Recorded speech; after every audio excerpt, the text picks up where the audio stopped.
शांति। कर्मों की गुह्य गति इस विषय पर संबोधन करने के लिए हमारे मध्य फिर से आदरणीय शीलू दीदी उपस्थित हैं। आप सभी महान आत्माओं से हमारा नम्र निवेदन है, एक हाथ के ताली से आप शीलू बहन जी का भी स्वागत करेंगे।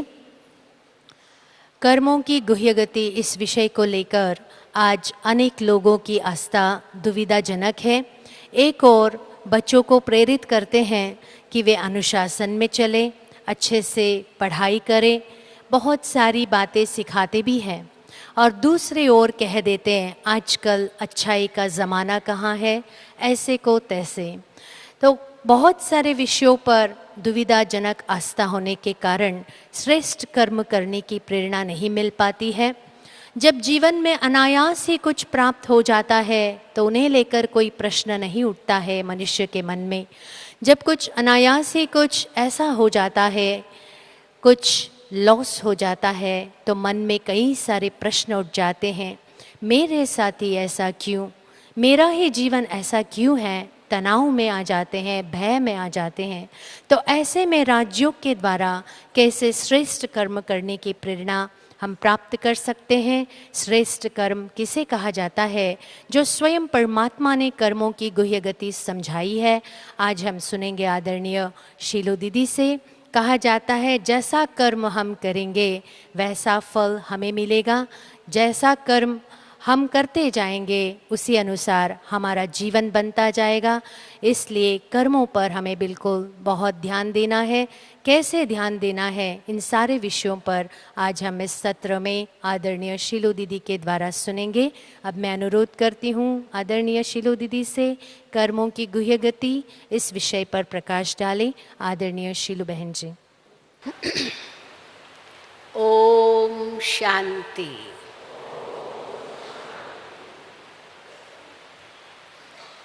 राजयोग अर्थात आत्मा का परमात्मा से संबंध।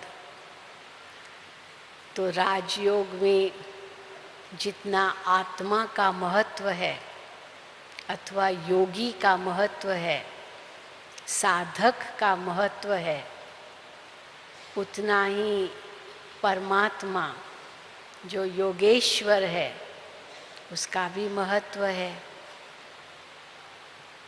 और फिर आत्मा कैसे इस संसार में चक्र लगाती है उसका भी महत्व है। और ये तीन मूल विषय आपके कल और आज हो चुके हैं। अब ये चौथा विषय है कि आत्मा इस संसार में क्यों आई है, जबकि आत्मा का घर परम धाम है, मुक्ति धाम है। तो इस दुनिया में हम क्यों आए हैं? आत्मा साधक है, ये शरीर उसका साधन है, जिस साधन के द्वारा आत्मा कर्म करती है। लेकिन क्यों आए हैं, इसके पीछे कई राज हैं।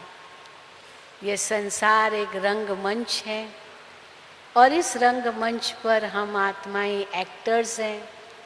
हर आत्मा में कर्म करने का एक बहुत सुंदर पार्ट है, उसके अंदर एक कला है। उस कला को, उस पार्ट को प्रदर्शित करने लिए, व्यक्त करने लिए आत्मा इस संसार में आती है। और जब आती है तो एक लक्ष्य मिलता है कि आत्मा के अंदर जो मूल गुण हैं वे गुण अपने कर्मों द्वारा व्यक्त करे। आत्मा ज्ञान स्वरूप, पवित्र स्वरूप, शांत स्वरूप, प्रेम स्वरूप, सुख स्वरूप, आनंद स्वरूप है, शक्ति स्वरूप भी है। और वो गुण आत्मा कर्म में व्यक्त करे। और जितना जितना कर्म में ये व्यक्त करते जाएंगे उतना उतना हमारे अंदर शक्ति बढ़ती जाएगी। किसको सुख देंगे तो हमारा अपना सुख कम नहीं होगा, किसको खुशी देंगे हमारी खुशी कम नहीं होगी, वो तो बढ़ती जाएगी। ज्ञान देंगे तो हमारा ज्ञान कम नहीं होगा। इसीलिए कहा जाता है धन दिए धन ना खुटे। ये ज्ञान धन, शांति धन, प्रेम धन, सुख धन, शक्ति धन, ये सब धन है, आत्मा का धन है। जितना बांटेंगे उतना बढ़ेगा, क्योंकि आप जो दूसरों को देंगे वो आपको रिटर्न होकर मिलेगा। ये है कर्मों की गहन गति।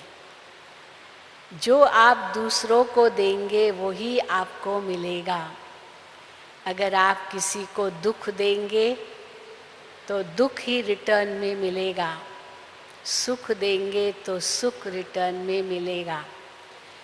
तो आप अपने लिए क्या चाहते हो वही आप दूसरों को दें। बस यही कर्म सिद्धांत हमें सिखाता है।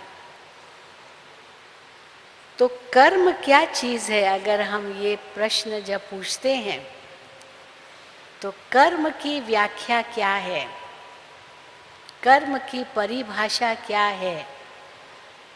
तो जैसे युज शब्द से योग निकला, युज योग जिसका अर्थ है जोड़ना, तो कर्म शब्द भी संस्कृत का शब्द है, जिसका अगर शाब्दिक अर्थ ले तो कोई लंबा चौड़ा नहीं है।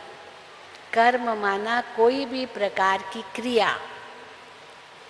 हम हिंदी में व्याकरण पढ़ते हैं, ग्रामर पढ़ते हैं, तो क्रिया देखना, सुनना, बोलना, चलना फिरना, खाना पीना, उठना बैठना, आत्मा शरीर के द्वारा ये क्रिया करती है। ये सब कर्म के अंतर्गत आता है। जो कुछ भी हम अपने हाथों से, पैरों से, अपनी इंद्रियों से करते हैं वो क्रिया कहलाता है।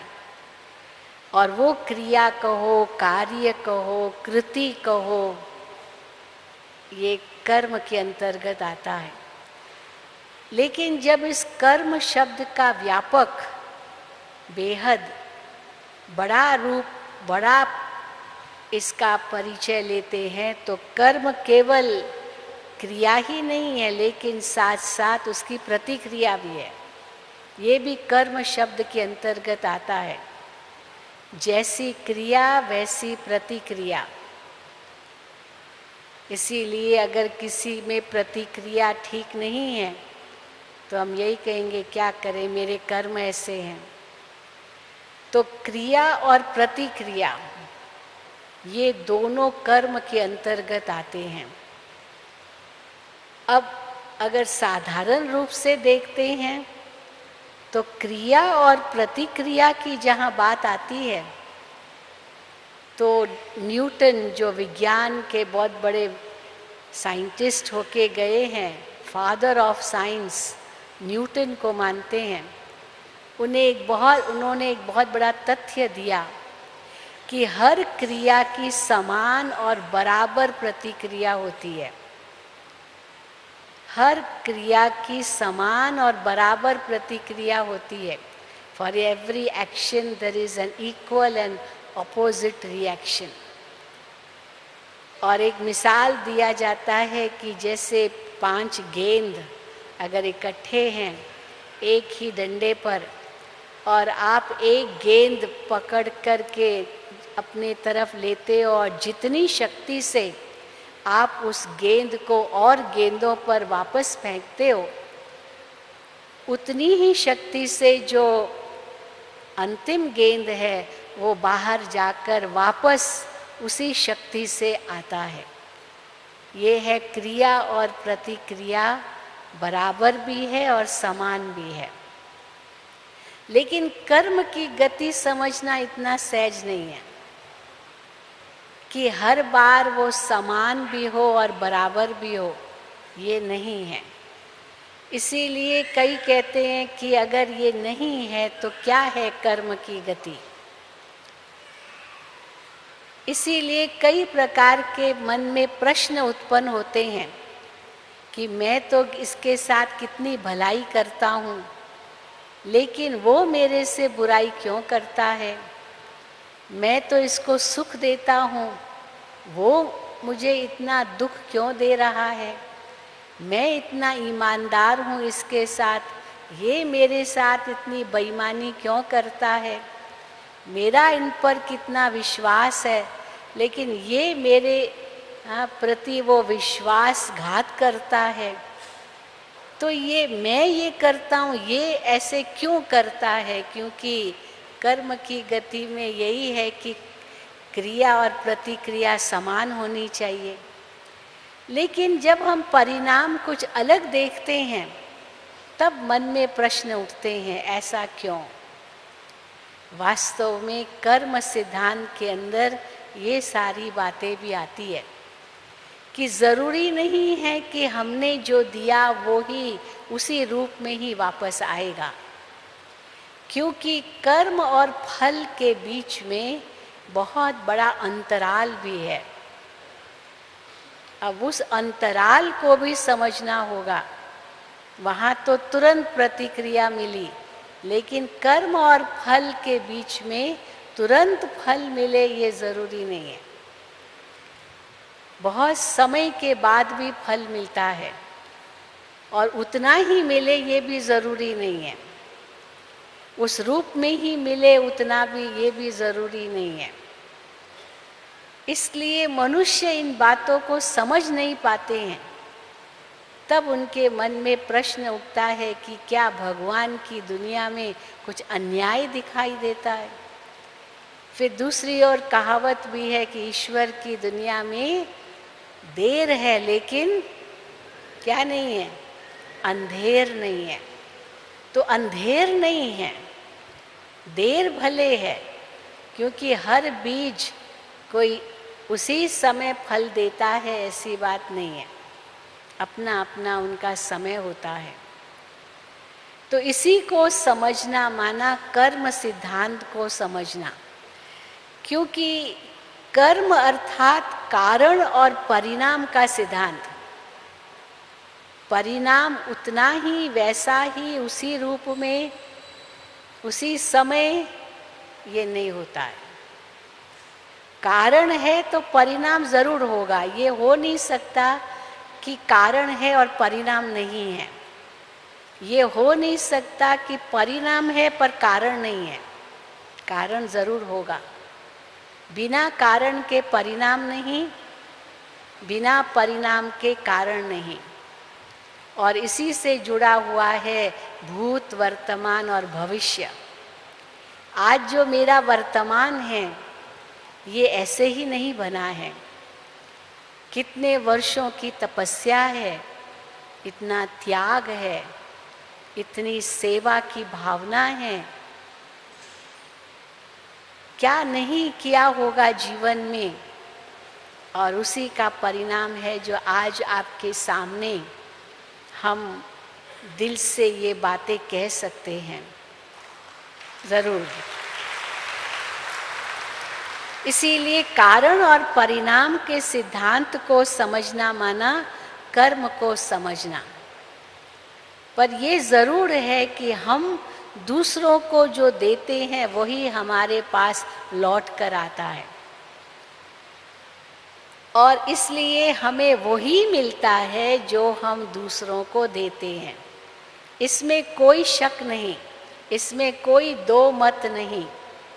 ऐसे नहीं कि हम देंगे कुछ और मिलेगा कुछ और, या हमारे पास जो आया वो हमने नहीं दिया, ऐसे ही दूसरे से आया नहीं। इसलिए इसकी गहराई हमें समझनी होगी। इसको कहेंगे कर्म सिद्धांत को समझना। तो जब हम कर्म की बात करते हैं तो एक बात तो स्पष्ट है कि जैसा बोएंगे वैसा काटेंगे। ये तो हो नहीं सकता कि आप आम का बीज डालें और आपको अनार का पेड़ मिले, या अनार का बीज डाले और आम का पेड़ मिले। ये तो हो नहीं सकता। आम ही मिलेगा अगर आम का बीज डाला है अनार ही मिलेगा, अगर अनार का बीज डाला है तो। लेकिन कई बार हम ये भूल जाते हैं कि हमने आम का बीज पहले से डाला है और हो सकता है उसके ही पास में हम अनार का भी बीज बो दें और थोड़ी देर में हमें पता चलता अरे ये तो आम के पत्ते निकल रहे, मैंने तो अनार का बीज बोया था, ये आम कैसे आ गया। लेकिन हम भूल गए हैं कि आम भी बोया था। इसीलिए अनार के पत्ते नहीं आएंगे क्योंकि पहले आम का बीज बोया है। अनार के आएंगे लेकिन अभी नहीं, पहले आम के बीज के से पत्ते निकलेंगे। तो इसीलिए कर्म सिद्धांत में जैसी करनी वैसी भरनी, ये तो अटल सत्य है। इसीलिए हम जैसा चाहते हैं अपने लिए वो वैसा ही हमें दूसरों को देना है। अगर दूसरे वैसा ही नहीं देते तो ये नहीं है कि मैंने ये दिया और इसने ये क्यों दिया। अवश्य मैंने भी कभी ऐसे दिया होगा जो अभी मुझे मिल रहा है, क्योंकि अभी जो किया उसका फल अभी तुरंत नहीं मिलेगा, ये पहले का किया हुआ है। इसलिए जो रिटर्न मिलता है तो मेरा ही अपना कर्म का फल। हम इसमें दूसरे को कभी भी दोष नहीं दे सकते हैं। इसीलिए जब दोष नहीं दे सकते हैं तो थोड़ा सा धीरज रखना होगा। इसलिए कहा जाता है धीरज का फल मीठा है, देर पके सो मीठा होए। पेड़ पर अगर हम फल को पकाते हैं तो कितना मीठा होकर के निकलता है। कच्चा फल भी नहीं तोड़ना है और दवाइयों के साथ रख कर के भी नहीं पकाना है, वो टेस्ट नहीं आएगी। इसलिए धीरज का फल मीठा है। तो जब हम ये बात भी समझते हैं तो कई लोग इस धीरज को समझ नहीं सकते हैं, अधीर्य बन जाते हैं। मैंने ये किया, ये क्यों मिला। तो अधीर्यपना हमें पहले त्यागना होगा और एक धीरज रखना होगा कि ईश्वर के घर में देर है लेकिन अंधेर नहीं है। इसलिए कर्म सिद्धांत से हमें शिक्षा एक तो यही मिलती है कि आप दूसरों से वैसा ही व्यवहार करें जैसे आप स्वयं के लिए दूसरों से चाहते हो। अब इस सिद्धांत को सामने रख करके हमें किस प्रकार के कर्म करने चाहिए वो भी हमें समझना होगा। और हमारे कर्म ही कारण हैं जो सही समय पर कर्म फल के रूप में सामने आते हैं। ये कर्म का शाश्वत एवं अटल सिद्धांत, इसको हम कभी न भूलें, क्योंकि ये परमात्मा की दुनिया है। परमात्मा दुख हरता सुख करता है, न्यायकारी है, दाता है, रहम दिल है, कृपालु है। कभी भी ये नहीं होगा कि हमारे साथ अन्याय हो। इसलिए किसी को भी हम दोषी कभी न बनाएं। इसीलिए आपको बताया कि आप किसी के ऊपर अंगुली उठाते हो तो एक अंगुली तो उसके ऊपर उठाते हो दोषी समझ करके, लेकिन 3 अंगुली अपने तरफ भी लाते हो कि अगर चलो वो 1 गुना दोषी है पर 3 गुना तो मैं स्वयं हूँ। इसलिए वो पहले बदले ये कभी नहीं सोचना है, पर मैं पहले बदलूं क्योंकि 3 गुना दोषी तो मैं हूँ, तो मुझे बदलना है। अगर ये बुद्धि में लक्ष्य होगा, जिसको हम इस विश्वविद्यालय में कहते हैं स्व परिवर्तन से विश्व परिवर्तन, तो जग बदलेगा। पहले मुझे बदलना है। ये कर्म सिद्धांत हमें सिखाता है। मुझे बदलना है। तो इसीलिए जब इस सिद्धांत को हम समझने लगते हैं तो और गहराई में जाते हैं कि एक बीज का एक फल भी नहीं होता है। कई बार एक फल हो सकता है, लेकिन एक बीज के कितने फल निकलते हैं। एक आम का बीज हम डालते हैं और कितने फल आम के हमें मिलते हैं। बीज तो एक ही डाला। नारियल का बीज डालते हैं, कितने नारियल हमें मिलते हैं। चलो आम का फल तो सीजन में मिलेगा, पर नारियल का फल तो सारा साल मिलता रहता है। लेकिन थोड़ा धीरज रखना पड़ता है, क्योंकि एक बार फल मिलना शुरू हुआ तो देता रहेगा, पर जब तक फल उसका निकले तब तक समय तो देना पड़ेगा। तो कोई फल सीजन में देते हैं, कोई सारा साल देते हैं, कोई एक साल छोड़कर दूसरे साल देते हैं, हर साल नहीं भी देते हैं। तो दुनिया में हम जो बीज और फल की बात करते हैं, उसमें ऐसे भी होता है कि बीज तो किसी और ने बोया और फल हम खा रहे हैं। हाँ, एक आम के पेड़ के लिए कहा जाता था पहले ज़माने में कि दादा बोए और पोता खाए। दादा अपने ज़माने में बीज बोता था आम का, पर इतना जल्दी फल नहीं निकलता था। पोता जब बड़ा होता था तब उसको मिलता था, और बोया था दादा ने। तो एक बूढ़ा व्यक्ति आम का बीज बो रहा था। उससे किसी ने पूछा, अरे आप तो बूढ़े हो गए, अभी आम का बीज बोते हो, आप कब फल खाएंगे? तो उसने बहुत सुंदर जवाब दिया, इसकी क्या बड़ी बात है, मेरे दादाजी ने जो बोया वो मैं खा रहा हूँ, और मैं जो बोऊंगा मेरे पोते खाएंगे, इसमें क्या बड़ी बात है, क्योंकि उनका बोया हुआ मैं खा रहा हूँ। लेकिन ये तो चलो वो दुनियावी बीज और फल की बात है, लेकिन कर्म रूपी बीज और उसका फल दादा और पोते से नहीं लगता है। ये तो आपको ही करना होगा, आपको ही पाना होगा। इस जन्म में नहीं तो अगले में, 4 जन्म के बाद, 8 जन्म के बाद पाना तो आपको ही है। एक छोटा सा चुटकुला सुनाते हैं इस पर कि एक बार किसी रेस्टोरेंट के बाहर लिखा हुआ था कि आप आइए, आपका स्वागत है, और जितना आप खाना चाहें आप खूब खाइए, और आपका बिल आपके पोतरे भरेंगे, आपको भरना नहीं होगा, आपके पोतरे भरेंगे। तो एक व्यक्ति गया और खूब डट के खाया, और उसके बाद बिल आ गया उसके टेबल पर। उसने कहा, ये क्या, मैंने खाया, आपका बाहर लिखा हुआ है कि आपके पोते भरेंगे, फिर बिल क्यों दिया? तो कहा, भाई साहब, ये तो आपके दादाजी का बिल है। क्योंकि ये भूल गया कि मेरे पोते भरेंगे मेरा, तो मैं भी तो किसका पोता हूँ कि खाली मेरे ही पोते हैं क्या? तो मैं भी किसका पोता हूँ, तो मेरे दादाजी का बिल मुझे भरना होगा। पर ये तो फिर भी सांसारिक बात है, बिल तो उसको ही भरना है। ये तो एक आकर्षण करने के लिए कहा जाता है, लेकिन कर्मों के हिसाब किताब में ये कभी नहीं कहा जाएगा आप करो और फल कोई दूसरा पाए, आपको ही पाना होगा।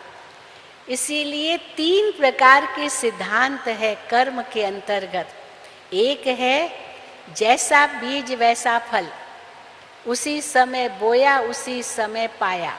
आप मन में कुछ ऐसे किसके प्रति बुरा संकल्प करते हैं, ये भी एक बीज डाला, संकल्प का बीज, विचार किया, किसके लिए बुरा सोचा, उसी वक्त आपका मन मैला हो जाएगा, ये तुरंत फल है उसका।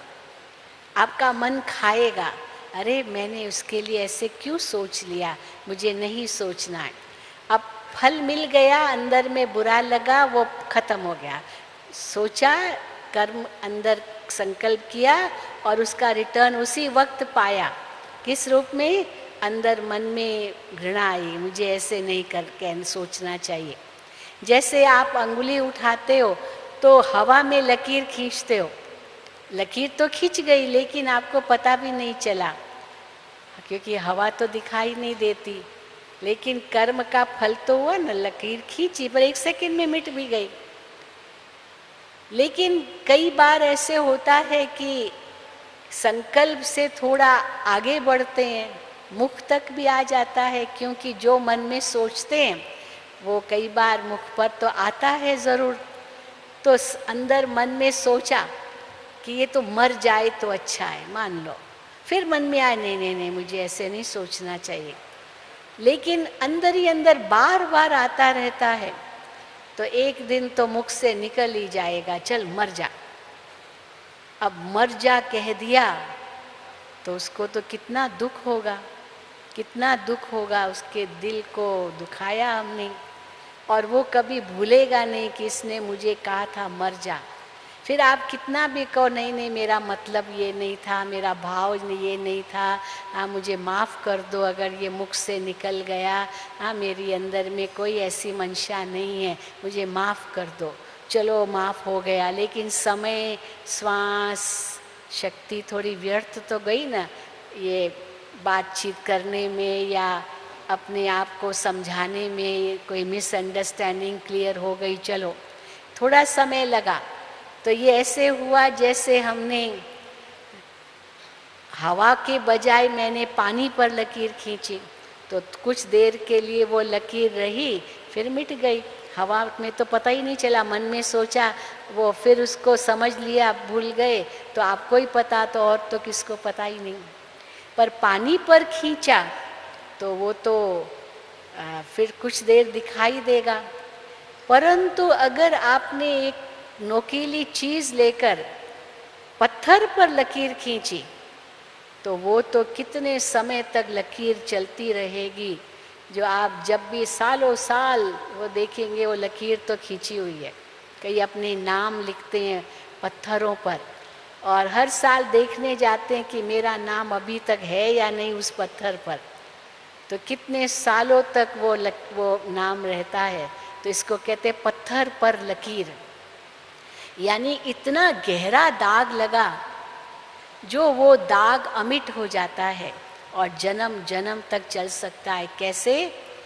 समझो गुस्से में आकर के आपने मर जा या मार डालूंगा कहा और सचमुच बंदूक लेकर के उसको मार डाला, अब क्या आप बचेंगे क्या? पर मान लो आप बच गए, आप पकड़े नहीं गए, चलो मान सकते हैं, लेकिन वो कर्म आपका पीछा करेगा, अनेक जन्मों तक पीछा करेगा, जब तक वो हिसाब किताब चुकतू नहीं होगा। ये कर्म की गति है। और हर जन्म में आपको अंदर ही अंदर मन खाता रहेगा कि कुछ ऐसे कर्म हैं जो आपको पता नहीं है, पर वो कर्म पीछा कर रहे हैं। कर्म तो एक किया, बीज तो एक डाला, लेकिन कितना फल उसका मिलता रहा। इसीलिए बीज एक और फल अनेक, ये कर्म सिद्धांत का दूसरा सिद्धांत है। और तीसरा है कि बीज बोने और फल पाने का समय अलग अलग है। जैसा बीज वैसा फल, पर अलग समय पर। कोई तो उसी समय हुआ, पर कोई तो कर्म में आ गया तो वो तो अलग समय पर होगा ही। इसीलिए ईश्वर के घर में देर जरूर है पर अंधेर नहीं है। अब जब ये बात हम समझते हैं तो हमें बीज और फल के पहले सिद्धांत को समझे हम, कि अगर हम आम बोएंगे तो आम मिलेगा, बबूल बोएंगे तो बबूल ही मिलेगा। हम आम की अपेक्षा कैसे करेंगे? अगर हम दुख देंगे तो दुख मिलेगा, सुख देंगे सुख मिलेगा, ये कभी ना हम भूलें। पर मान लीजिए आप सोचते हैं कि मैं तो किसको दुख नहीं दे रहा हूँ, मैं तो सुख दे रहा हूँ, पर वो मुझे दुख क्यों दे रहा है? तो अवश्य किसी जन्म के आपके कर्म का फल है जो आपको वो दुख दे रहा है, वो रिटर्न मिल रहा है, आपके ही कर्म का फल। तो ये नहीं कहें कि ये क्यों दे रहा, मैं तो उनको सुख दे रहा हूँ, ये पहली बात है। और दूसरी बात है कि आप उसका दुख लेते क्यों हो? अगर आप दुख नहीं दे रहे हो तो न्यारे हो जाओ, उसका कर्म है, जो करेगा वो पाएगा। आप दुख नहीं दे रहे हो तो आपका मन अगर साफ है तो सोचने की जरूरत ही नहीं है, वो दुख लो ही नहीं। आपके हाथ में है दुख लेना या न लेना। और तीसरी बात है कि फिर भी वो बहुत कुछ दुख दे रहा है, बहुत कुछ कह रहा है, ये उसका अपना कर्म का हिसाब किताब है। कई लोगों के अंदर में बहुत शंकाएं होती है, भाई कई प्रकार के भ्रम होते हैं, वहम होते हैं, न जाने क्या क्या सोचते रहते हैं।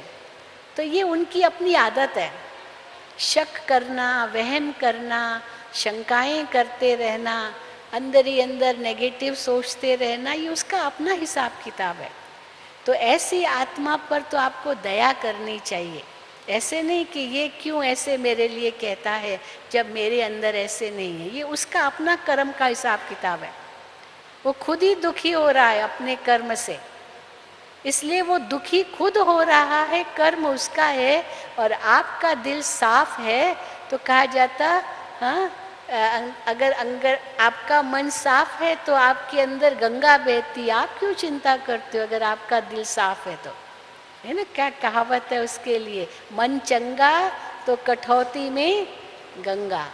आपका मन चंगा है, अच्छा है, आपके मन में कोई किसके प्रति बुराई नहीं है, तो कठौती में गंगा ही बह रही है, यही समझो आप। आपको फिक्र करने की जरूरत नहीं है। इसीलिए मुझे क्या करना है वही सोचना है, वो क्या कर रहा है ये उसका कर्म, जो करेगा वो पाएगा। पर ये कहना भी नहीं है किसको कि तुम कर रहे हो तुम ही पाओगे, ये तो हम जानते हैं। उसके प्रति तो दया भावना रहेगी, उसके प्रति रहम आएगा कि ये बेचारा नहीं जानता ये क्या कह रहा है, क्या सोच रहा है, क्या कर रहा है। इसलिए हम जो देंगे वो हमें मिलेगा, पर ज़रूरी नहीं है कि अभी मिलेगा, कितने समय के बाद मिलेगा, वो हर एक कर्म रूपी बीज का अलग अलग हिसाब किताब है। कई बार हमें लगता है मैं तो कभी झूठ नहीं बोलता हूँ, दूसरा जब झूठ बोलता है तो मुझे बड़ा गुस्सा आता है। मैं इतना सच्चा हूँ तो वो भी तो सच्चा रहे मेरे साथ, मैं झूठ नहीं बोलता हूँ। पर गुस्सा आना ये भी तो कौन सा अच्छी बात है।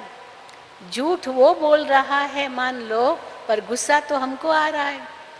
तो जैसे झूठ बोलना पाप है, वैसे गुस्सा करना भी तो पाप है ना, कि वो पुण्य है, वो भी तो पाप है। इसीलिए झूठ भी पाप है, परंतु उनसे बड़ा पाप तो गुस्सा करना हो गया। तो हम दूसरे के पाप को नहीं देखते हैं, पर अपने पाप को तो देखते नहीं हैं। क्या पता हमारे क्रोध के कारण वो झूठ बोल रहा हो। तो कई बार छोटे बच्चे होते हैं, माँ बाप के डर के कारण झूठ बोल देते हैं, क्योंकि डर लगता है मम्मी मारेगी, डैडी मारेंगे, तो मारेंगे ये डर के मारे झूठ बोल देते हैं। लेकिन अगर माँ बाप प्यार से पूछते हैं तो बच्चे तो कभी झूठ नहीं बोलेंगे, वो तो बड़े सच्चे होते हैं। तो इसीलिए हम किसी पर ऐसे ही दोष धर दें, ये झूठ बोल रहा और हम गुस्सा कर रहे हैं, उतना उसके झूठ का कारण मैं हूँ, क्योंकि मैंने क्रोध किया, तो उसका पाप नहीं बनेगा, मेरा पाप बन जाएगा। ये कर्म की गति है। दूसरा हम ये भी देखते हैं कि अगर आध्यात्मिक दृष्टि से देखा जाए, सबसे बड़ा झूठ तो हम ये बोल रहे हैं, मैं वास्तव में आत्मा हूँ, और खुद को शरीर समझना, ये कितना बड़ा झूठ है। तो कोई कहे मैं झूठ नहीं बोलता हूँ, पर सारा दिन मैं अभिमान के वश कहता है, यही तो सबसे बड़ा झूठ है। तो कैसे नहीं झूठ बोलता है, भले कितना भी कहे मैं झूठ नहीं बोलता हूँ, पर अभिमान से वो कहता है, ये भी तो बड़ा पाप बन जाता है, क्योंकि अभिमान भी पाप का ही एक स्वरूप है। इसीलिए हमें ये समझना होगा कि हमको क्या करना है। तो तीसरा सिद्धांत बीज बोने और फल पाने का समय अलग अलग है। इसलिए सदा याद रखें, हमने जो किया है एक न एक दिन हमको अवश्य मिलेगा, हम उससे बच नहीं सकते हैं। इस न्यायालय में तो बच भी जाएं, लेकिन ईश्वर के न्यायालय में, उस सुप्रीम जस्टिस के न्यायालय में हम नहीं बच सकते हैं। तो इसीलिए परमात्मा हमें क्या सिखाते हैं कि अपने कर्म रूपी बीज को अच्छी तरह से पहचान करके उसको बो। अब और इसके आगे बढ़े कि बीज बोने और फल पाने तक की एक लंबी यात्रा है। बीज बोने से पहले हमें ये देखना पड़ता है कि धरनी कैसे है। अगर धरनी सही नहीं है, पथरीली धरनी है, तो उस पथरीली धरनी में हम बीज डालेंगे तो निष्फल ही जाएगा न। कहाँ वो बीज का रोपण होने से कोई फल निकलेगा, वो निष्फल जाएगा। इसीलिए कहा जाता है दान करना ये बहुत ऊंची चीज़ है। दान एक बहुत बड़ी सेवा है, लेकिन दान किसको करें? जो पात्र हो। अगर धरनी जो जिसको हम दान कर रहे हैं या बीज डाल रहे हैं, अगर वो पात्र ही नहीं है तो हमारा दान तो निष्फल जाएगा। इसीलिए दान भी कहते हैं सोच समझ करके करना है। जो योग्य पात्र हो, कुपात्र को दान नहीं करना है।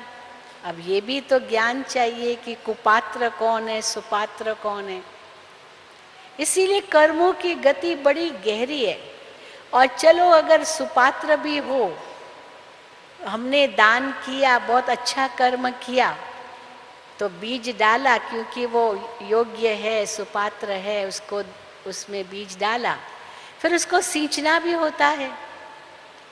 आज कई हमारे सामने आते हैं, भाई हमको मंदिर बनवाना है, वो मंदिर बनवाना है इसीलिए इतना दान चाहिए। चलो आपने सोचा अच्छा काम है, मंदिर बनाने का होगा, चलो दान हम कर देते हैं। लेकिन इतना सबका दान ले लिया, पर मंदिर तो कुछ बना नहीं। सूची ज़रूर तैयार हो गई, इसने इतना दिया, और मंदिर तो लापता, वो तो पता ही नहीं। हाँ, गायब भी हो गया सब कुछ।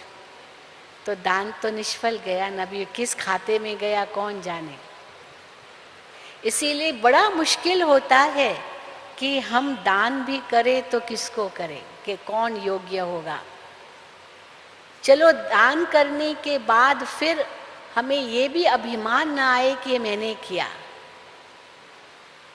हाँ, ज़रूर उसको सींचना है, बीज डालने के बाद सींचना भी पड़ता है। अगर ऐसे ही छोड़ दिया तो भी वो निष्फल चला जाएगा, सींचना भी पड़ता है। ज़रूर देखना होगा कि भाई वो मंदिर बना या नहीं बना, उसमें हमारा भी कुछ रोल है ज़रूर, हमारी भी जिम्मेदारी है ज़रूर। तो उसको सींचना भी पड़ता है, फिर नए पत्तों की रक्षा भी करनी पड़ती है, फिर फल जब पकने देना भी पड़ता है, धीरज भी रखना होता है। ये सब बातें भी ज़रूरी है। और फल पकने के बाद खाओ और खिलाओ, आप भी खाओ, दूसरों को भी खिलाओ। मान लो जैसे मेरा ये वर्तमान स्वरूप है, ये एक फल के रूप में भी है और बीज के रूप में भी है। कहते ना आम के आम, गुठली के भी दाम। ये क्यों कहते? आम तो फल है और उसमें जो गुठली है उसका भी अपना महत्व है। तो जैसे ये मेरा वर्तमान स्वरूप है, ये पूर्व के कर्म का परिणाम है, ये ऐसे ही नहीं है। परंतु ये साथ साथ एक बीज का रूप भी है वर्तमान, जो फिर मेरा भविष्य निर्धारित करेगा। अभी तो मेरा बहुत ऊंचा स्थान है, हाँ, अब ताली न बजाएं। अभी तो मेरा बहुत ऊंचा स्थान है, पर थोड़ी सी मैंने गफलत की तो आगे थोड़ी ये फल मिलेगा। थोड़ी सी गफलत भी कितना नुकसान कर सकती है। तो हर कदम कदम पर सोच समझ कर हमको चलना पड़ेगा। तो वर्तमान हमने पूर्व के कर्म का पाया है, पर वर्तमान में भी हमें समझ कर करना होगा अगर भविष्य में हम चाहते हैं तो फल अभी जो मेरा वर्तमान स्वरूप है, मानो मैं तंदुरुस्त हूँ, इस उम्र में भी इतनी आयु बीत गई लेकिन कोई बीमारी नहीं है, सब बहुत अच्छा है। ज़रूर मैंने अपने मन को शांति में रखा है, एक्सरसाइज की है, ठीक खाना खाया है, ऐसे वैसे नहीं खाया है, सब अच्छा है। परंतु अगर मैं नहीं हूँ, ज़रूर पूर्व में मैंने कई गलतियाँ की अपने साथ, पर अभी भी अगर ठीक हूँ पर अभी भी गलती करूँगी तो आगे तो नुकसान होगा ही। इसलिए पास्ट, प्रेजेंट, फ्यूचर, ये भूत, वर्तमान, भविष्य, तीनों का आपस में बहुत गहरा संबंध है। केवल वर्तमान को ही हम नहीं देखें, उसका पास्ट कैसा था। कई बार ऐसे होता है पास्ट तो बहुत बुरा था लेकिन प्रेजेंट अच्छा है क्योंकि बदल गया। इसीलिए किसी ने बहुत सुंदर कहा है कि हर संत का एक भूतकाल भी होता है। जरूरी नहीं हो कि वो बचपन से ही संत हो। वाल्मीकि के लिए कहते हैं कि वो तो एक डाकू था, लेकिन कैसे डाकू संत बन गया, उनकी आंखें खुल गई। तो इसीलिए इंग्लिश में बहुत सुंदर कहावत है, every saint has a past. उसका पास्ट कैसा होगा, हाँ, भूतकाल क्या होगा पता नहीं, लेकिन कोई उसको ऐसा अच्छा संग मिला जिस संग के आधार पर वो बदल गया और संत बन गया। Every saint has a past and every sinner a future. अगर कोई इस समय बहुत पापी है, बहुत उसने पाप किए हैं, लेकिन वो बदल सकता है, ऐसी बात है नहीं है कि नहीं बदल सकता है। इसीलिए भारत के अंदर हम ये देखते हैं कि समझो किसने किसका खून किया, अब जीवन किसका लिया तो उसके बदले में उसका जीवन भी जाना चाहिए, क्योंकि जैसा कर्म वैसा फल। हमें कोई अधिकार नहीं है किसी का जीवन लेने का, तो उसको फांसी मिलनी चाहिए या तो उम्र कैद मिलनी चाहिए।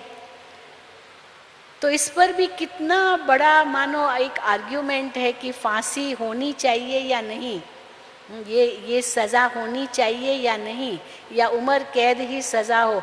क्योंकि हो सकता है कि अगर फांसी देंगे तो जीवन खत्म, परंतु अगर उम्र कैद भी देंगे तो वो व्यक्ति जेल में होते होते वो बदल भी सकता है, और जब बदल जाता है तो उसकी सज़ा कम भी हो जाती है। बहुत ऐसे केसेस देखे हैं, जेल में उनको उम्र कैद मिली हुई है क्योंकि हत्या की है, लेकिन जेल में रहने के बाद इतना बदल जाते हैं जो उनकी सज़ा उम्र कैद से घट करके 10-15 साल ही हो जाती है क्योंकि बदल गए। इसीलिए कहा जाता है every saint has a past and every sinner a future. चाहे कितना भी पापी है लेकिन उसका भी भविष्य हो सकता है। तो ये सारी कर्मों की गति के अंतर्गत भी आता है। कई ऐसे कर्म हैं हमें लगेगा ये तो बहुत बुरी चीज़ है, लेकिन स्थान, समय, परिस्थिति के अनुसार वो कर्म का स्वरूप भी बदल जाता है और फल भी बदल जाता है। वैसे किसी की हत्या करना पाप है, लेकिन एक सरहद पर, बॉर्डर पर आर्मी वाला, मिलिट्री वाला, उसके हाथ में बंदूक है, दुश्मनों पर उसका पूरा नज़र है, और मान लो कोई ऐसा दुश्मन आता है, आतंकवादी आता है और उसको मार गिराता है, उसको तो इनाम मिलता है, उसको तो प्रेसिडेंट के द्वारा परम वीर चक्र न जाने कितने प्रकार के उनको अवार्ड्स मिलते हैं।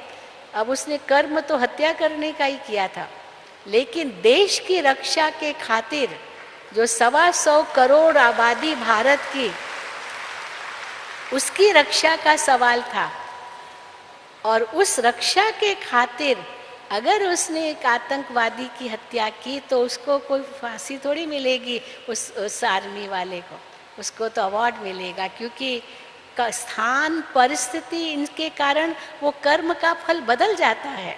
अब ये भी कर्म की गति है। इसीलिए वर्तमान का संबंध भूत से है और भविष्य का संबंध वर्तमान से है। इसीलिए किसी ने ठीक कहा है कि हमारे विचार ही भाग्य हमारा निर्धारित करते हैं। As you think so you shall become. आपकी सोच कैसी है, कर्म का भी आधार हमारी सोच है। इसीलिए जैसा सोचेंगे वैसी हमारी वृत्ति बनती है। वो वृत्ति से वायुमंडल बनता है, वृत्त वो सर्किल बनते जाते। जैसे हम पानी में पत्थर डालते हैं तो वो घेराव हो जाता है, वो सर्किल, वो वृत्त कहलाते हैं। तो वैसी हमारी वृत्ति बनेगी, उनसे हमारा वातावरण तैयार होगा। आप किसी स्थान पर जाएंगे जहाँ पर कहते हैं यहाँ तो बहुत भारी एटमॉस्फेयर है, बहुत भारी है, और कहाँ जाएंगे कहेंगे यहाँ तो कितना हल्का है, ये या कितना सब हल्का वातावरण। क्यों? क्योंकि वहाँ जो रहने वाले हैं उनके विचार कितने ऊंचे। और किसी घर में जाएंगे, किसी स्थान पर जाएंगे जहाँ सब गुस्से वाले हैं, क्रोधी, ईर्ष्यालु, न जाने क्या क्या विकृतियों वाले हैं, तो उसके घर का वातावरण ही इतना भारी होता है, सोचेंगे जल्दी निकले इस घर से। तो हमारे विचार ही हमारी वृत्ति बनाते हैं, और वही वृत्ति से हमारी भावनाएं बनती है। वही भावना हमारी वाणी को जन्म देंगे। भले कोई कितना भी कुछ कह दे कि भले मैंने बोल दिया, फिर मेरी भावना ऐसी नहीं थी, ये हो ही नहीं सकता है। बिना भावना के ऐसे ही वाणी नहीं निकलती है। अगर भावना अच्छी है तो बुरे बोल निकलेंगे ही नहीं। भले कितना भी कोई बहाना दे दे, मेरी भावना ऐसी नहीं थी, पर मन में आया, वृत्ति में आया, भावना में आया, तभी तो वाणी में आया, नहीं तो वाणी में कैसे आता। और जब कोई वाणी में आता है तो कर्म में भी एक दिन आएगा। कर्म में आया तो एक दिन आदत भी बन जाएगी। कोई न कहे कि नहीं नहीं मेरी आदत थोड़ी बनेगी, एक बार किसी संग में आके सिगरेट पी लिया, कहेगा नहीं नहीं एक ही बार पिया ना हमने, हम कोई बार बार थोड़ी पीते हैं। लेकिन जिस व्यक्ति ने आपको एक ही बार पीता हुआ देख लिया, वो क्या कहेगा, ये तो सिगरेट पीता है। हाँ, क्योंकि आपको उसने देख लिया पीते, भले आपने एक ही बार पिया। और एक बार पिया तो दोबारा पीने में आपको कोई हर्ज नहीं होगा, पी तो लिया है ना, अनुभव तो कर लिया है। तो अगर आपको आदत नहीं बनानी है तो एक बार भी क्यों पीना, क्योंकि कर्म जो बार बार करते वो आदतें बन जाएंगी। और आदत जो हमारे अंदर है, कहा जाता है आदत बुरी बला है। वो बुरी बला होकर के वो आपको चिपक जाएगी और आपका वही व्यक्तित्व बन जाएगा। व्यक्तित्व केवल कपड़ों से नहीं बनता है, व्यक्तित्व आपकी अंतर की सोच से बनता है, और वही व्यक्तित्व आपका भाग्य निर्धारित करेगा। तो कैसा भाग्य हम चाहते हैं, हमारी सोच पर निर्भर करेगा। अगर हम भाग्य ऊंचा चाहते हैं तो हमारी सोच भी कितनी ऊंची होनी चाहिए, ये हम ज़रूर ध्यान दें। इसीलिए बहुत सुंदर कहावत है कि अपने विचारों पर ध्यान दो, क्योंकि एक दिन वो आपके शब्द बन जाएंगे। जो शब्द आप नहीं बोलना चाहते हो तो सोचो भी नहीं।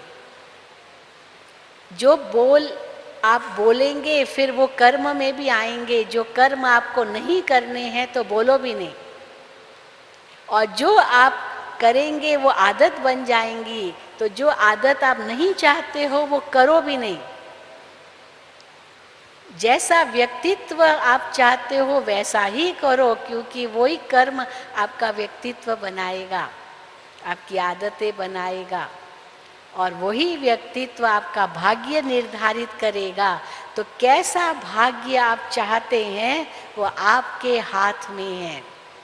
तो अपने कर्मों के लिए आप स्वयं जिम्मेदार हैं। ये कभी न कहीं हाय मेरा भाग्य, मेरा क्या नसीब है, मैंने आखिर क्या किया जो ऐसा मुझे नसीब मिला, ये कभी भी भाग्य को दोष न दें। उस भाग्य को बनाने वाले हम खुद ही हैं। ये भी न कहें कि भगवान ने मेरा ऐसा कैसा भाग्य बनाया। भगवान तो सबका पिता है। आपको अगर कहा जाए कि आप अपने बच्चों का भाग्य लिखें तो कभी बुरा थोड़ी लिखेंगे, अच्छा ही भाग्य लिखेंगे। आपके माता पिता कभी नहीं ये सोचा होगा उन्होंने कि मेरे बच्चों का भाग्य बुरा हो। अगर उनको कहा जाता आपका भाग्य लिखे तो कभी बुरा नहीं लिखा होगा, पर आपके अपने ही कर्मों से ही वो भाग्य बना है, इसलिए हम ही जिम्मेदार हैं। तो कर्म का फल भोगने की जिम्मेदारी भी हमारी ही है, हम दूसरे पर दोष न धरें। अब कई इसमें सोचते कि ये तो बहुत बहुत बड़ी बात है, ये कर्म कर्म कब, हमको तो कर्म करना ही नहीं है, बस कर्म ही छोड़ देना है, कर्म सन्यासी बन जाना है। वे वास्तव में कर्म सन्यास कभी होता ही नहीं है। कर्म ही तो हमारी सच्ची पूंजी है, कर्म ही तो हम पूर्व जन्म से लेकर के आए हैं। बच्चा जन्म लेता है, कहते भाग्य लेकर आया, तो भाग्य लाना माना जो उसने कर्म किए हैं वो कर्म का भाग्य लेकर के आया है। तो अंत में हम यही कहेंगे कि वो ही हमारी सच्ची पूंजी है। तो अगर कर्म ही हमारी पूंजी है तो हमको अपने कर्मों पर कितना ध्यान देना होगा, क्योंकि वो ही हमारे साथ चलेगा। आत्मा का ये शरीर भी साथ नहीं चलेगा आत्मा के साथ। और पूंजी तो छोड़ो, और बातें तो छोड़ो, संसार की, प्रकृति की, शरीर भी साथ नहीं चलेगा। जिस शरीर के लिए आत्मा इतनी मेहनत करती है अपने लिए, शरीर के लिए सब कुछ, और वो भी धोखा दे देगा, क्योंकि वो तो प्रकृति की चीज है। तो मुझ आत्मा को क्या करना होगा, अपने कर्मों पर कितना ध्यान देना होगा। तो कोई सोचे मैं कर्म तो करूं लेकिन वो फल न मिले, ये भी नहीं हो सकता। इसलिए कर्म के फल से कोई बच भी नहीं सकता है। इसीलिए कर्म ही नहीं करना, ये भी नहीं सोचना है, और कर्म किया तो मैं बच जाऊं फल से, ये भी नहीं होगा, वो आपका पीछा करेगा। इसीलिए कर्म करने से पहले 10 बार सोचो मैं क्या करने जा रहा हूं। इसीलिए कहा जाता है सोच समझ कर कर्म करो, बिना सोचे समझे कभी नहीं करो। सोचने से पहले ही सोचो क्या साथ जाएगा। हाँ, बहुत ट्रकों के पीछे लिखा रहता है, सोचने से पहले ये सोचो क्या साथ जाएगा। तो क्या हम सोचें, कर्म तो 3rd स्टेज है, पहले सोचो फिर समझो इसका परिणाम क्या निकल सकता है। ये नहीं कि हम बिना सोचे समझे कर्म कर लें, फिर समझ में आए कि ये तो गलत किया, फिर सोचने लग जाए अभी क्या करें। ये उल्टी गाड़ी नहीं चलनी है। इसीलिए किसी ने इंग्लिश में बहुत सुंदर कहा, think before you think what you are going to think. क्या सोचने वाले वो उसके लिए भी सोचो कि क्या मैं सोचने जा रहा हूँ। इतना सोच पर अपना ध्यान देना होगा। तो कर्म से हमें शिक्षा लेनी है, कर्म से डरना नहीं है, क्योंकि अगर हमने सही कर्म किया है तो हमें डरने की कोई जरूरत नहीं है। सच्चा व्यक्ति आखिर उसकी जीत होनी है। ये हो नहीं सकता कि झूठ की विजय हो, सत्य की ही विजय है। सत्यमेव जयते, ये भारत की संस्कृति है। तो जब इसको हम समझते हैं तो हम अगर सच्चे हैं तो डरने की कोई जरूरत नहीं है। तो इसलिए भय नहीं करना है, कर्म से भय नहीं होना चाहिए। हाय मैंने ये गलती की है, अगर गलती की है तो तैयार हो जाओ, उसकी सजा भी मिलेगी, उससे भी घबराओ मत। तो हम कर्म से शिक्षा लें। क्या शिक्षा लें? भय के बदले शिक्षा लें, उसे प्रेम करें। तो भय कैसे होता है? हाय मैंने ये किया है, पता नहीं क्या फल मिलेगा, पता नहीं क्या मिलेगा, मिलेगा तो जरूर। पर हम कर्म से कैसे प्रेम करें? अगर गलत कर भी लिया तो अपने आप को समझाएं कि मैंने किया है, मुझे फल तो मिलेगा, मैं तैयार हूँ, लेकिन मैं अपने आप को बदल लूँ।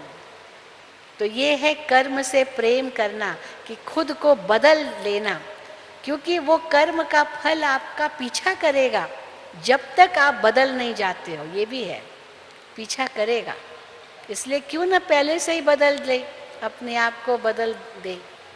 तो जब ये हम अपने अंदर धारणा रखते हैं तो हम दूसरों की चिंता नहीं करते। हम ये नहीं कहते इसने भी तो किया, इसने क्यों किया, वो जाने, उसका कर्म जाने।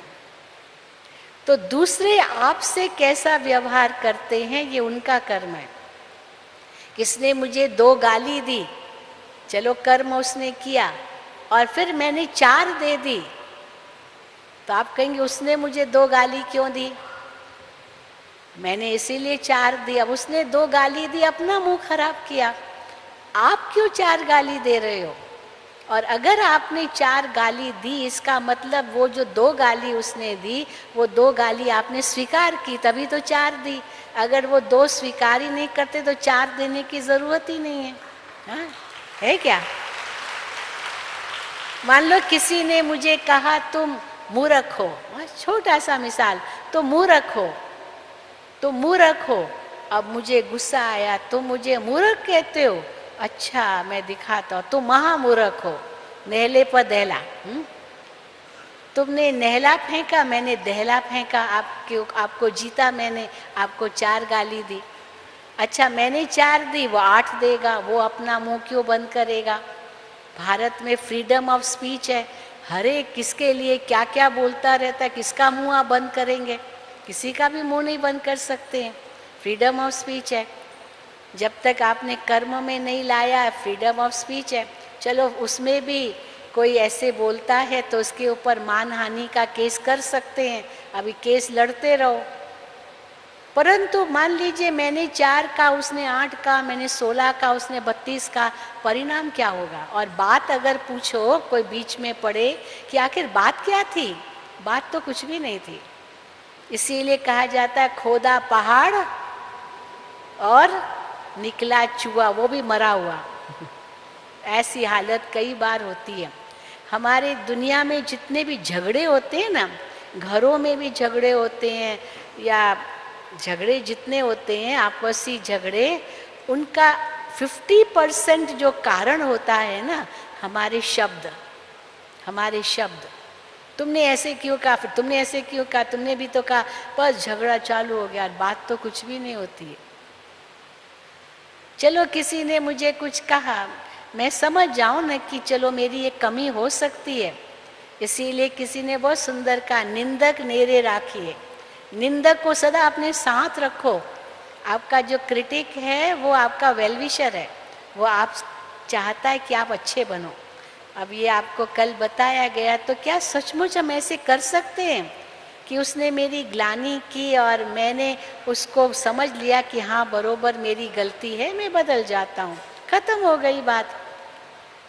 कोई महिमा मेरी करता है तो फूल जाते हैं, जैसे बलून होता है, हवा भर दी तो बड़ा सुंदर दिखेगा, पर जरा सी सुई लगाई तो हवा निकल गई, उसकी सुंदरता खत्म।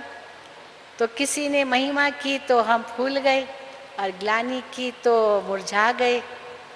अगर ये हमारी स्थिति होगी तो हम कभी भी समाज में सिर ऊंचा करके नहीं चल सकेंगे। भले 2-4 दिन चलेंगे, पर फिर हमारी गलतियां ढेर निकलेगी, क्योंकि कोई भी परिपूर्ण तो है नहीं।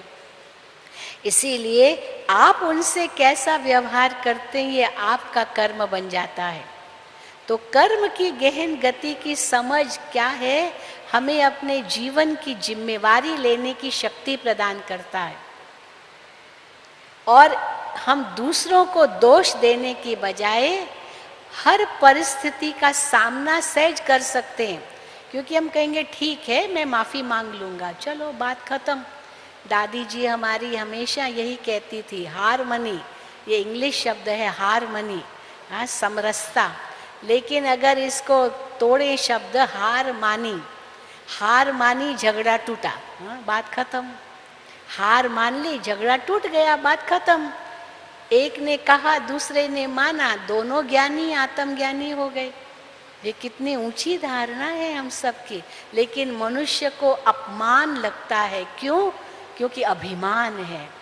जहाँ अभिमान होता है वहाँ अपमान महसूस होता है, पर जहाँ स्वाभिमान है, आत्मा का स्वमान है, मैं आत्मा शांत स्वरूप हूँ, और दूसरा मुझे कुछ भी कह रहा है, पर मैं तो शांत स्वरूप हूँ, मैं वही उनको दूँ जो मेरे पास है।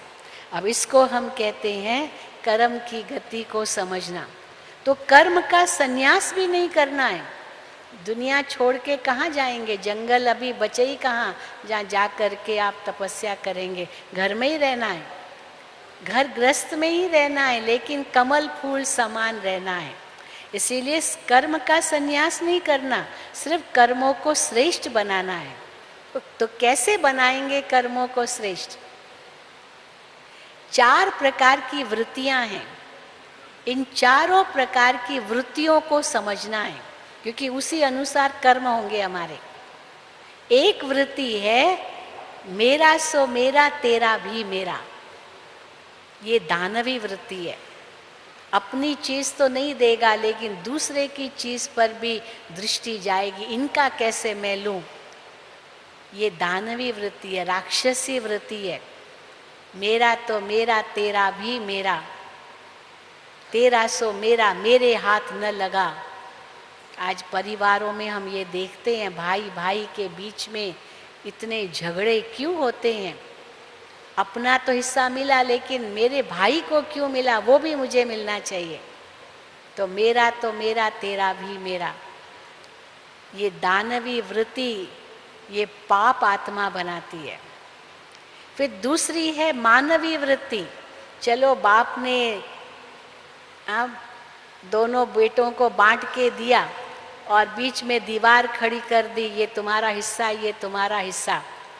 अब आपस में नाराज हो गए कि इनको ये मिला, मुझे ये क्यों मिला, मुझे वो चाहिए था, आदि आदि। पर दीवार खड़ी हो गई, तुम अपने घर सुखी, मेरे घर मत आना, मैं तेरे घर नहीं आऊँगा। पार्टीशन पैदा हो गए।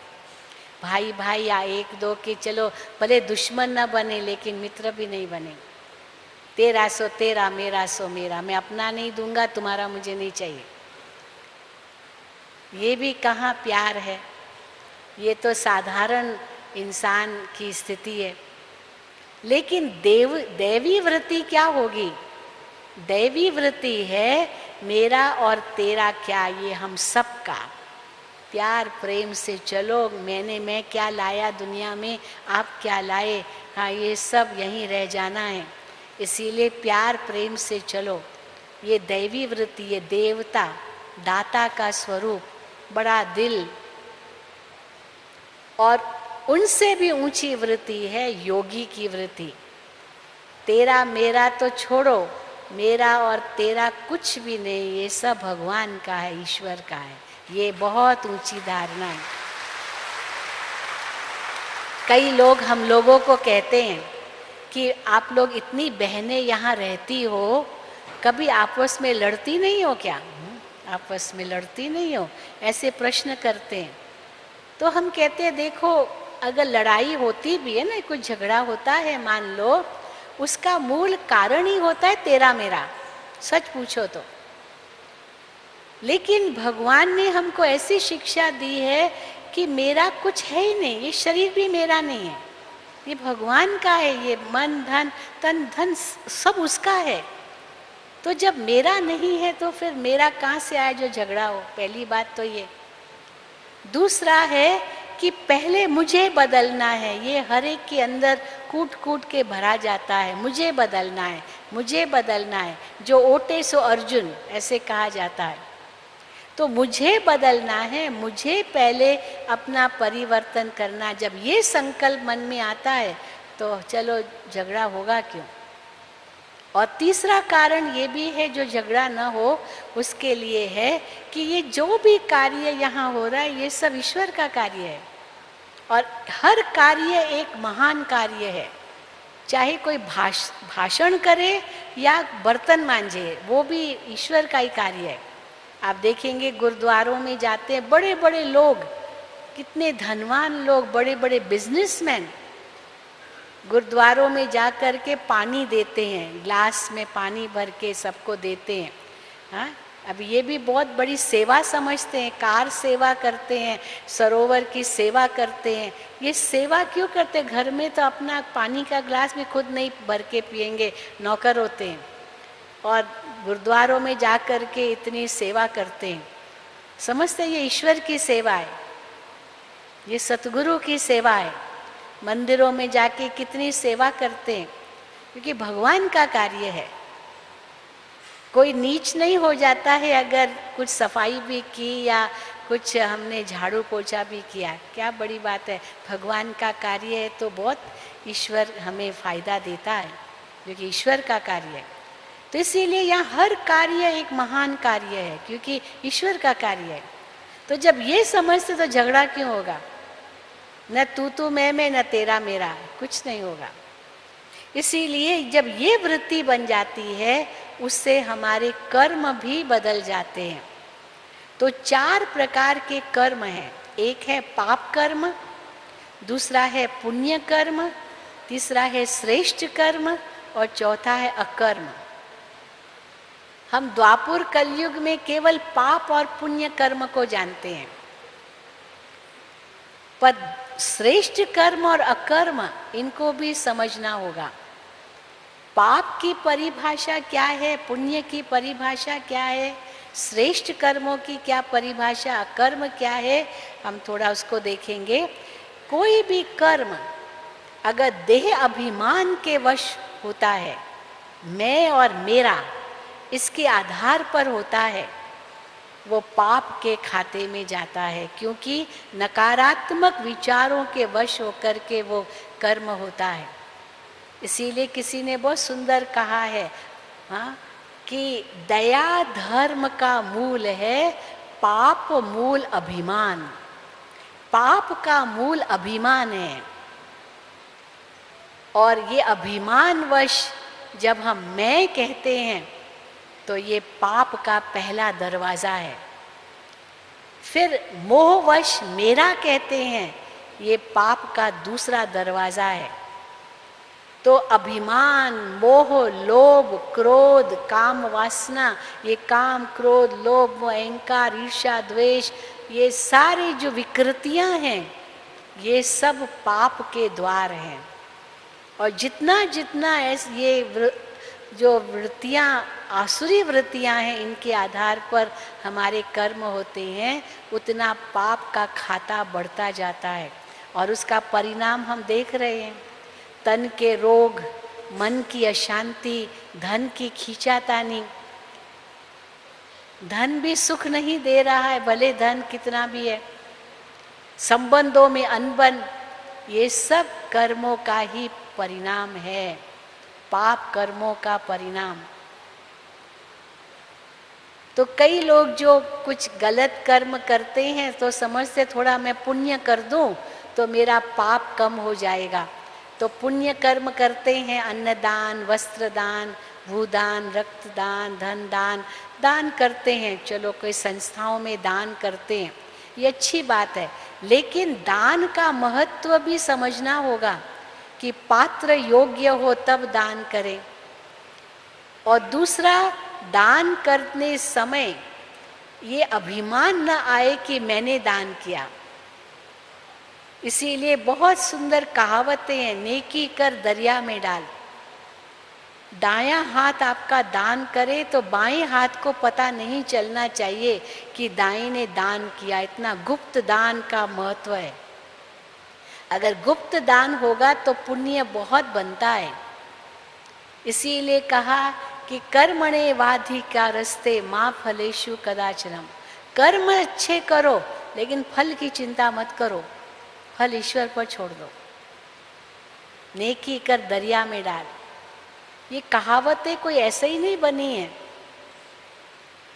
तो इसीलिए कोई भी कर्म देह अभिमान के वश है, विकारों के वश है, वो पाप के खाते में जाएगा। और उसका हम क्यों नहीं भोगेंगे, जरूर भोगेंगे। तो कोई कहे कि मैं तो करता नहीं पाप, सारा दिन मैं मेरा यही लगा रहेगा, तो पाप तो होता ही है ना। फिर पुण्य कर्म माना जरूरतमंदों को स्थूल रूप से मदद करना, ये भी बहुत अच्छी बात है। कोई बहुत धन दान करते हैं तो उसका रिटर्न भी उनको मिलता है। अगले जन्म में वो धनवान के घर में जन्म लेगा। जन्मा बच्चा पैदा हुआ एक करोड़पति बाप के घर में, और पिता ने उस बच्चे के जन्म पर नामकरण हुआ और नाम मिलते ही बच्चे के नाम पर 1 लाख रुपया बैंक में जमा करा दिया। तो बच्चा जन्म से लखपति बन गया। कैसे बना लखपति? क्या उसने कर्म किए जो जन्म से लखपति बन गया? बस पिछले जन्म में बहुत दान पुण्य किया होगा, इसलिए वो पुण्य उस आत्मा के साथ गया और एक धनवान के घर में जन्म लिया। कोई बड़े बड़े हॉस्पिटल खोलता है, अवश्य उसका भी उनको पुण्य मिलता है। जो मरीज उसमें शफा लेते हैं तो जिसने दान किया धन, उसको उसका रिटर्न मिलता है, हेल्थ अच्छी होगी उसकी। किसने धर्मशालाएं बनाई, उसका रिटर्न उसको मिलेगा। क्यों नहीं ऐसे पिता के घर जन्म लेगा जिसके पास बहुत ज़मीनें हैं, क्योंकि उसने धर्मशालाएं बनाई।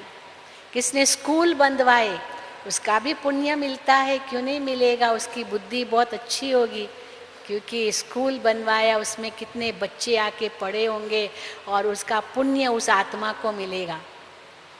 इसीलिए कहा जाता है हमेशा सबकी दुआएं लो, ऐसे कर्म करो जो आपको दुआ मिले। कोई ऐसा कर्म नहीं करो जो बद्दुआ मिले, क्योंकि दुआएं ही हमारे साथ जाएगी, बद्दुआएं भी जाएगी, दोनों ही जाएगी, बाकी कुछ नहीं जाएगा। तो दुआएं कैसे हम कमाएं, सबको सुख दें? बद्दुआएं कैसे लेते हैं? जब किसी को दुख देते हैं। हाँ, बहुत अच्छा ट्रकों के पीछे लिखा रहता है, बड़ा अच्छा लगता है जब ऐसी कहावतें लिखी होती है कि बुरी नज़र वाले तेरा मुंह काला। किसने बुरी नज़र रखी तो उसको श्राप मिल गया, उसको बद्दुआ मिल गई, तेरा मुंह काला। तो बुरी नज़र रखते ही उसको बद्दुआ मिली। आंखें तो वही है, लेकिन वो बुरी नज़र माना उसकी वृत्ति बुरी थी। आंखें तो आंखें होती है, पर बुरी वृत्ति से देखा तो उसको बद्दुआ मिली। और वही आंखें किसी संत महात्मा गुरु की है और उनकी दृष्टि मुझ पर पड़ी, उसने मुझे केवल देखा तो कितनी खुशी होती है। हम कहेंगे गुरु जी की मुझ पर दृष्टि पड़ी, मैं निहाल हो गया। तो किसकी दृष्टि से निहाल हो जाते हैं और किसकी दृष्टि से उसको बद्दुआ देते हैं? है तो एक ही, ये आंखें ही ना, लेकिन अंतर क्या हुआ? वृत्ति का। तो इसीलिए पुण्य कर्म कमाओ, दुआएं कमाओ, ये दुआएं ही आपको मदद करेगी, साथ आप ले जाएंगे। अब श्रेष्ठ कर्म क्या है, ये परमात्मा हमको इस समय संगम युग पर सिखाते हैं। जो भी कर्म हम आत्मिक स्थिति में स्थित होकर करते हैं, परमात्मा की याद में करते हैं, वो कर्म श्रेष्ठ कर्म बन जाता है, जिससे हम भले तन से सेवा करते हैं, मन से, धन से, समय से, अपने कलाओं से, जो भी हम यहाँ देखेंगे सेवाएं कितनी हो रही है, ये सब श्रेष्ठ कर्म के खाते में जाता है, क्योंकि ईश्वर का कार्य कर रहे हैं।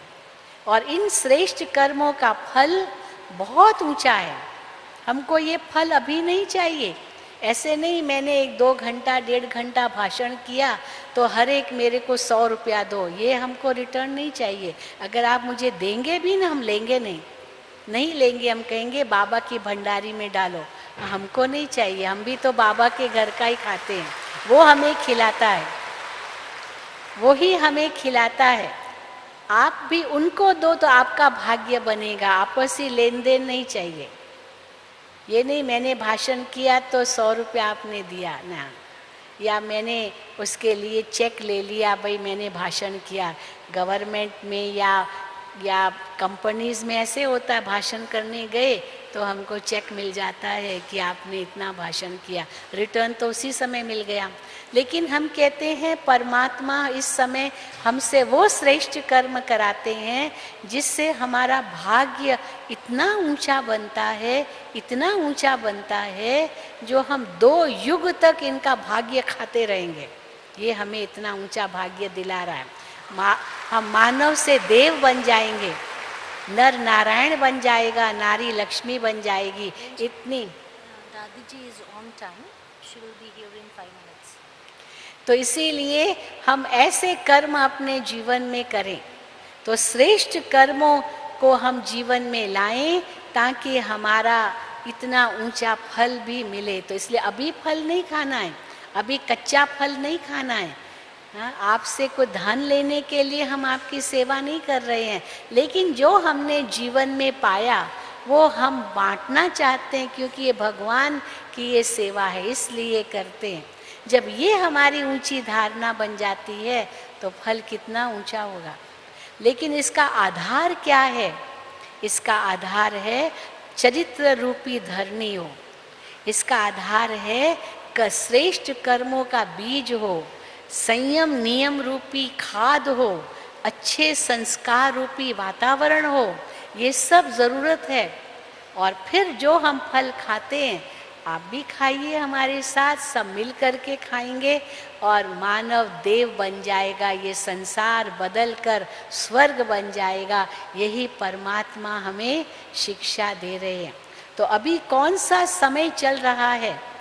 कलयुग का अंत और सतयुग की आदि का समय, जिस समय हम अपने जीवन को श्रेष्ठ बना रहे हैं, श्रेष्ठ कर्म करके, और मानव से देव बनते हैं। कई समझते हैं कि अगर हमने पाप कर्म किए हैं तो हम अनेक योनियों में भटकेंगे। परमात्मा कहते हैं नहीं, ये जो अन्य योनियां हैं, 84 लाख योनियां, ये सब प्रकृति की शोभा है, ये सब प्रकृति की चीजें हैं। मनुष्य जन्म अति दुर्लभ है और मैक्सिमम जो मनुष्य आत्मा जन्म लेती है वो 84 जन्म लेती है। ये 84 का चक्र है। कोई भी मनुष्य आत्मा और योनियों में नहीं जाती। कई समझते वो भोग योनि है, हम कहते वो भोग योनि नहीं है, वो कर्म योनि भी नहीं है, क्योंकि बुद्धि नहीं है ना। बुद्धि तो मनुष्य के अंदर है। भले कई ऐसे जानवर होते हैं, लगता है बहुत बहुत बुद्धिमान है, लेकिन ये उनके इंस्टिंक्ट्स है। ऐसे नहीं कि कोई बुद्धि है, वो दिमाग उस प्रकार का है जैसे मनुष्य का होता है। इसीलिए मनुष्य आत्मा को मनुष्य चोला ही मिलता है और उसी चोले में ही भोगना है। अगर और योनियां भोग योनि होती तो मनुष्य योनि में तो भोगना ही नहीं होनी चाहिए। इसलिए कर्म योनि, भोग योनि, ये मनुष्य जन्म के रूप में जैसा बीज वैसा फल। अब इनको जब हम समझते हैं तो महसूस होता है कि हम 84 जन्म लेकर के अब अंत में आके पहुँचे, जबकि परमात्मा हम सबको वापस ले जाने के लिए आए हैं, घर ले जाने के लिए आए हैं, फिर नई दुनिया सतयुगी दुनिया में भेजेंगे। इसलिए सतयुगी दुनिया में हमारे कर्म कौन से होंगे? वो अकर्म होंगे। तो अकर्म किसको कहते हैं? जो कर्म जिनका अलग कोई फल नहीं बनता, लेकिन वे कर्म ही फल के रूप में होते हैं, वे कर्म ही फल के रूप में होते हैं। इसीलिए वो फल हम 2 युगों में खाएंगे। इसलिए अंत में हम यही कहेंगे कि हमारे सिर पर जो अनेक जन्मों का पापों का बोझा है वो अभी सिर से उतारना है। कैसे उतारेंगे? अगर अभी नहीं उतारेंगे तो धर्मराजपुरी की सजा मिलेगी, धर्मराज की सजाएं खाएंगे।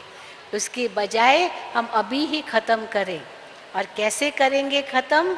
जितना जितना हम परमात्मा को याद करते जाएंगे, इस राजयोग का अभ्यास करते जाएंगे, हम अपने पापों को नाश करते जाएंगे। और दूसरा, और आगे पाप कर्म मत करो, किसी विकार के वशीभूत कोई पाप नहीं करो, तो आगे पाप कर्म नहीं होंगे और सत्कर्म ही करते जाओ, तो जो पाप कर्म किए हुए उनकी भी सज़ा कम होती जाएगी और हम आत्माएं इतनी श्रेष्ठ बन जाएंगी जो धर्मराज भी हमको सलूट करे, सज़ा न दे। ये हम चाहते हैं। आप भी ऐसा ही चाहते हैं कि नहीं? हाँ, या सज़ाएं खाना पसंद है? क्योंकि ईश्वर के घर में देर है लेकिन अंधेर नहीं है। तो इन्हीं शब्दों के साथ हम अभी यहाँ समाप्त करेंगे। ओम शांति, ओम शांति, ओम शांति।